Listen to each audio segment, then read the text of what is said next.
Matt, did you have something you wanted to jump to for a second?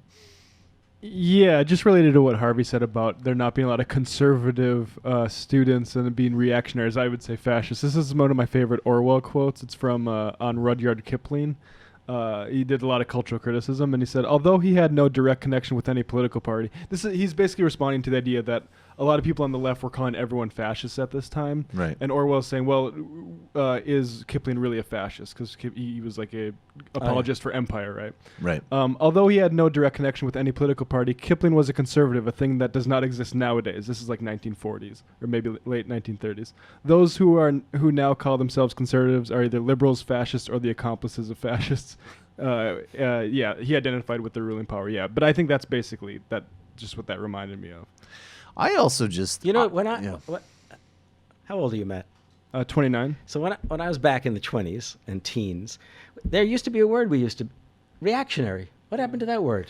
How did we lose that? I use the word. I use reactionary. But I also don't shy away from fascist, because I also don't think that fascist is something alien from this country.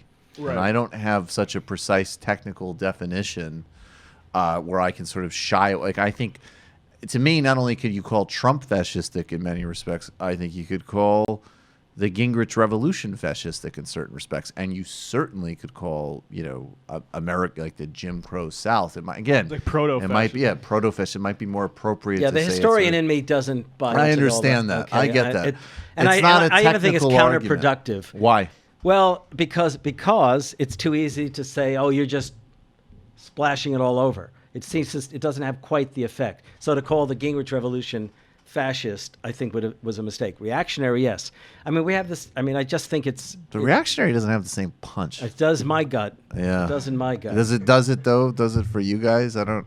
Not quite yet, Yeah. but maybe that's another iteration. Maybe once we use up fascism. I think actually people shied away from fascism for too long. I mean, there was a kind of stereotype that, but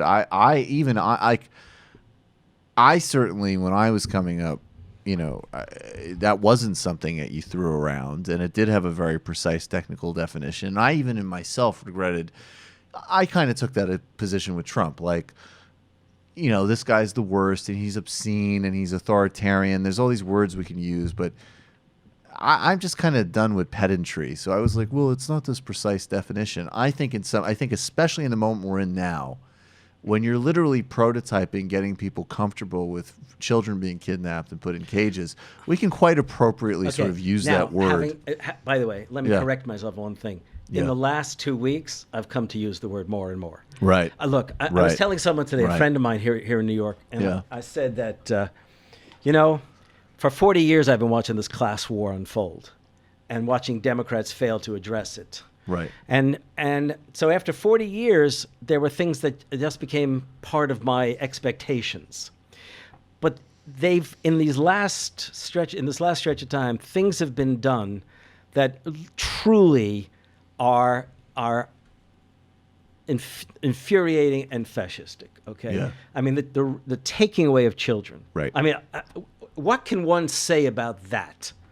That to me is when you have to start coming to use the words that most fully capture the just utter obscenity of the action. David, you wanted to say something. Go ahead. Oh, I mean, I'm conflicted on this. I definitely use the word fascist quite freely. Just because it does have a. I mean, I don't use it willy nilly. When I call someone a fascist, call the I mean guy that they a are fascist who didn't top off your beer the other night. That would be a move. Yeah. You're like, he's a fucking fascist, and I was like, whoa, what happened? You're like, he didn't top off my beer, man. I think though that that's asshole. Yeah. That's what I explained to him. Yeah. But I think that using the word because it has such a punch and it does bring so much gravity into the barbarity of what we're seeing is important. I would just say as the historian, but my background in philosophy, I think it's also important to understand, for us to take people who are reading or intellectuals to take a moment to understand fascism itself and what the appeal of fascism was and is, and where that might be different from how we're using it just sort of as a blanket term to talk about reactionaries. Fascism has such a very specific draw and historical appeal, and understanding that threat specifically is something that I don't think that we should cast away, but I don't think that should prevent us from Well, explain being that a abused. little bit more. What do you mean by that? Draw that fascist reactionary distinction. What's like it's like fascism is a kind of a placing of history and movement of society in the suppression of a kind of individual role into like a collective nation, and this idea of blood and soil and history. And I think that there's an idea about it, and I don't want to sound like I'm a proto-fascist or anything like that, but there's an idea behind it where it's like you yourself are not so great personally, but understanding your place in society, understanding your place in history, and working to create this national movement that will grind over, minorities and its enemies and all You don't these kind see of things. some of that in this No, I mean, configuration? I think that there's aspects of it that are there, especially in the willingness to enact violence and terror and Right. horror on other people. And I think that that's where the fascistic like mentality is. But I don't think the narrative is as strong as we might. Well, actually, you actually used a word a little while ago that I think we should be using more often: barbaric. Sure. Barbaric. That's a good word. Okay. Right, When you right. said that, I thought, now that's the word we can be using. When you take Socialism children, or barbarism. yeah, there you go. Right. Yes. That is fundamentally a choice. I think if you wanted to distill our moment to its simplest constituent parts, that is the choice. I don't think there's any debate about that. And we can argue, obviously, there's many things that need to be clarified, and there's also what people mean by socialism and so on. But that who's fundamental... who's the great man of Trumpism? Well, but that's the thing, though. But you see, this is Who- no. wait, Wait, can you explain that? wait. No, I wait. wanna- Hold on, just okay. 1 second. It's a joke to us. Okay, this is anecdotal.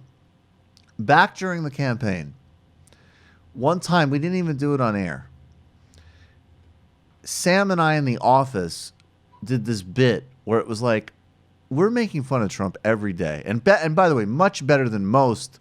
There's some grip on the dynamics of Trump, but we're also having a tremendous amount of fun with this grotesque moron, this slumlord who says weird sex stuff about his daughter, right? And then we start joking, like, in the 1930s, we're the guys in Berlin going like, oh my God, like Hitler's so ugly. Like, oh my God, look at his mustache. And we did this whole riff.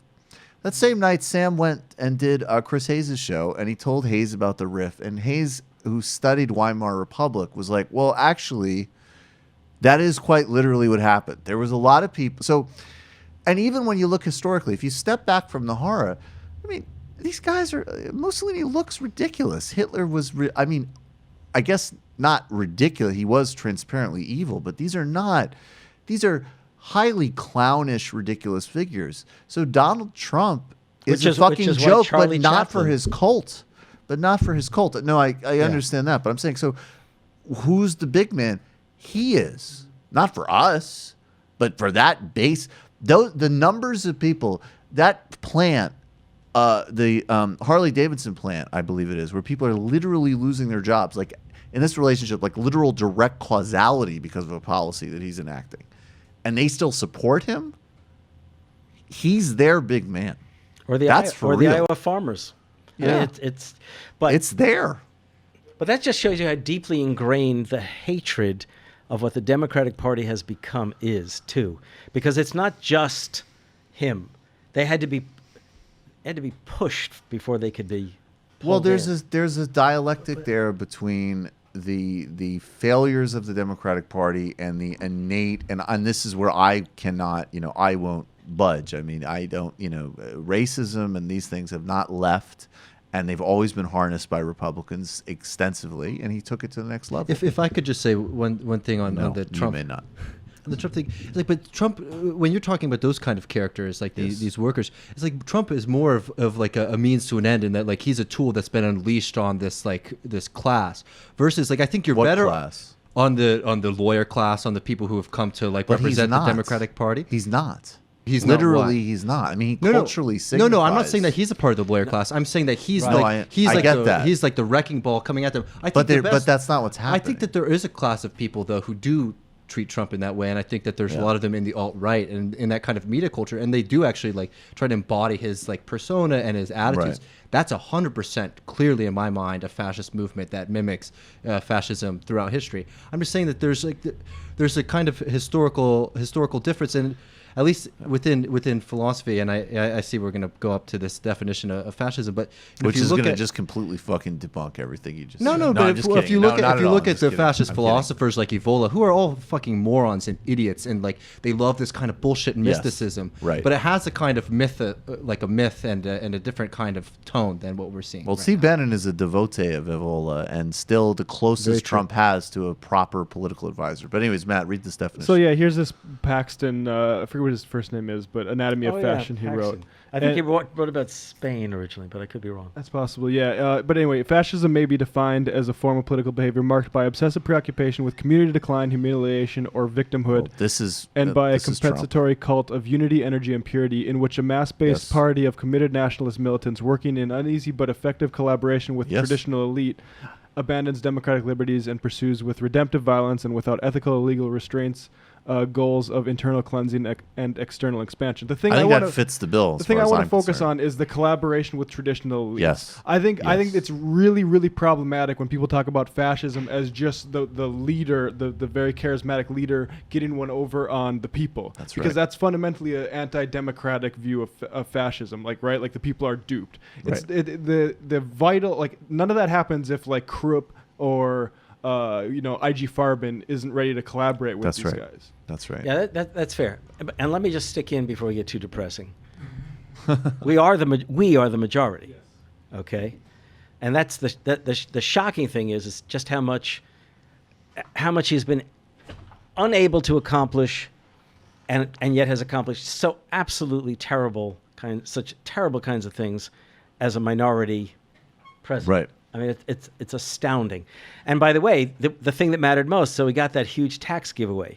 So, of course, now the likes of Kochs and the others can then go out and distribute their largesse all the more to the likes of turning points around around the country and so on and so forth. It's power. It's self-reinforcing and it's power. And I think I think that's exactly right. And I think what Matt said is crucial, because the discourse that the elites are uneasy with this. I mean, that the reality is that the elites will always make their peace with it, even if they think it's uncouth. And then they'll tie a bow. Protect its money. They'll use Trump to tie a bow on the fact that like we need to rein in the presidency because they realize like it's tough to win that from the right wing, right? Like you need a Trump or something. So let's once we get Trump to do everything we want, we can use him as an excuse to discredit the office for anybody who comes after him.